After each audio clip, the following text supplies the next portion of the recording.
ครับสวัสดีครับผมคำผางพวกทับทิมขาผู้นำทีมงานสยาม8หาในบริษัทโฟไลครับรายได้ขอต่อมานะครับก็คือรายได้จากองค์กรสั้นที่1และก็สั้นที่2รายได้จากองค์กรสั้นที่1 2% แล้วก็สั้นที่2อีก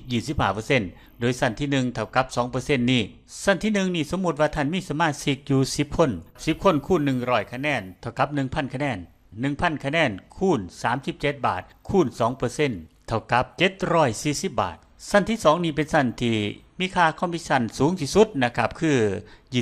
25% สมมุติว่าในสั้นที่2นี่คุณมีสมาชิกอยู่20คน20คูณ100เท่ากับ 2,000 คะแนน 2,000 คะแนนคูณ37 บาทคูณ 25% เท่ากับ 18,500 บาทดังนั้นเดือนนี้คุณจึงมีรายได้จากองค์กรเท่ากับ 19,240 บาทเฮามาเบิ่งรายได้จากการแนะนำสมาชิกคนใหม่นะครับคันคุณสมัครเองแน่นอนนะครับคุณรับไปเลยร้อยละ 25% รายได้จากค่าแนะนำคนใหม่ที่สั้นที่1เป็นผู้แนะนำเข้ามาส่วนแบ่งจากการแนะนำคนใหม่ของสั้นที่1ของคุณนี่ก็คือ 2% สมมุติว่าสั้นที่1แนะนำสมาชิกเข้ามาใหม่ได้10คน10คูณ100เท่ากับ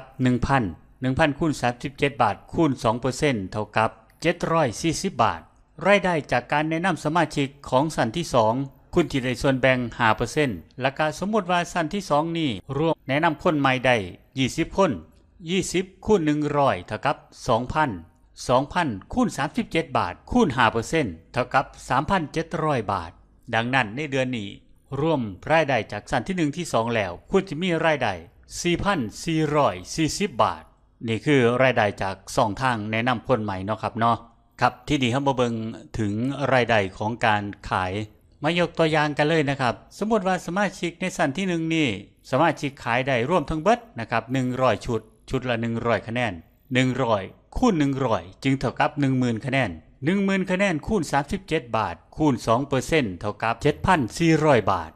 ที่นี่รายได้จากการขายส่วนโตของสั้นที่2นะครับคุณจะมีส่วนแบ่งอยู่ 5% สมมุติว่า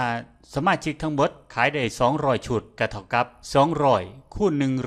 เท่ากับ 20,000 คะแนน 20,000 คะแนนคูณ37 บาทคูณ 5% เท่ากับ 37,000 บาทรวมรายได้จากการขายของสมาชิกในสั้นที่1และสั้นที่2คุณจะมีรายได้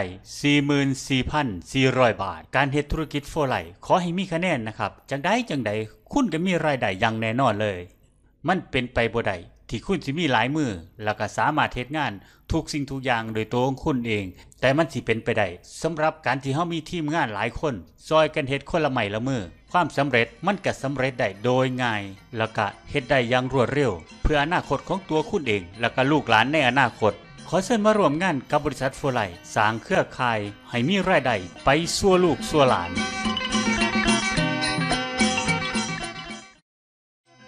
สิสมัครเป็นตัวแทนจำหน่ายสปป.ลาวติดต่อหมายเลขโทร